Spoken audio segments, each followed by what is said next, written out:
મસ્કાઉન્ટ ડોક બધા જ ફ્રન્ટ પર નંબર્સમાં ઘટાડો છે. નેટ પ્રોફિટ 35% ઘટ્યો. એબિટા 53%નો ખસ્સો ઘટાડો. એબિટા અને માર્જિન્સનો શાર્પ ડિક્લાઇન બતાવી રહ્યા છે. 27.4%થી માર્જિન્સ ઘટ્યું 11.4%.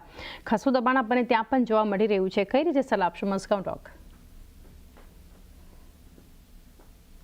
જી ખુશી, અનમ્યુટ કરવું પડશે. ઓકે, તો મઝગાંવ ડોકની અગર આપણે વાત કરશું તો એના અંદર આપણને નેટ પ્રોફિટના અંદર 35%નો આપણને ઘટાડો ઓલમોસ્ટ જોવામાં આવ્યો છે. અને અગર આપણે જોઈશું તો સિક્વેન્શનલી ઓલમોસ્ટ એ લોકોનું 39 to 40%નો અગર આપણે ઘટાડો ઓલમોસ્ટ આપણને જોવામાં આવી રહ્યો છે. રેવન્યુમાં થોડો એવો આપણને ગ્રોથ જોવામાં આવ્યો છે. 11%નો ગ્રોથ આપણને રેવન્યુમાં થોડું મ્યુટેડ મળ્યું છે. અગર આપણે એબિટાની વાત કરશું, એબિટા માર્જિન્સ એ લોકોના 30.2% પર રહ્યા છે. અને મોસ્ટલી આપણને મ્યુટેડ ગ્રોથ અહીંયા પણ જોવા મળ્યો છે. કેમ કે એ લોકોનું જે ઇનપુટ કોસ્ટનું થોડું એ લોકોનો પ્રેશર કંપનીને જોવામાં આવી રહ્યો હતો એના વજહથી. અગર આપણે વાત કરશું એ લોકોની એક્સપેન્ડિચર્સના ઉપર, તો એ લોકોનું ટોટલ એક્સપેન્ડિચર હમણાં એ લોકોનું ઘટાડ્યું છે કંપનીએ. અને પ્રોવિઝન્સ રહેશે કે એ લોકો આજ 540 કરોડની કંપની મેનેજમેન્ટે આપણને એક રેન્જ આપી છે, જ્યાં એ લોકોના આવતા પણ એક્સપેન્ડિચર્સ આ જ રેન્જમાં આપણને જોવામાં આવી શકે છે.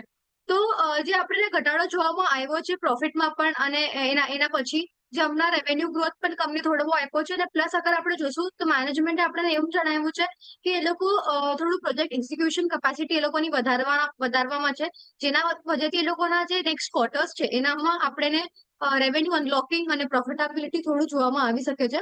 પણ એ લોંગ ટર્મ પ્રોજેક્ટ્સ હશે એ લોકોના, તો આપણે નિયર ટર્મમાં કેવી રીતના એ પ્લે આઉટ થશે એ આપણે જોવાનું રહેશે.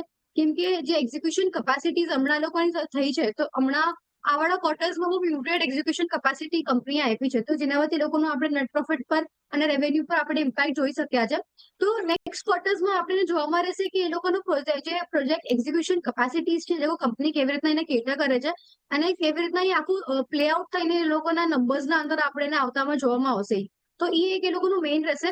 પણ ખરા આપણે જોશું કે ડિફેન્સ સેક્ટર્સમાં મોસ્ટલી આપણને થોડા એવા સ્ટોક્સના અંદર હમણાં પ્રોફિટ બુકિંગ પણ જોવામાં આવ્યું છે. કેમ કે આ બધા સ્ટોક્સે સારું એવું રનઅપ આપણને બહુ પહેલા પણ આપી દીધું હતું. તો એક સારા એવા રનઅપ પછી અને થોડું વોલેટાઇલ અને અનસર્ટન એન્વાયરમેન્ટ પછી ડિફેન્સ સ્ટોક્સમાં મોસ્ટલી થોડી પ્રોફિટ બુકિંગ પણ આપણને હમણાં જોવામાં આવ્યું છે.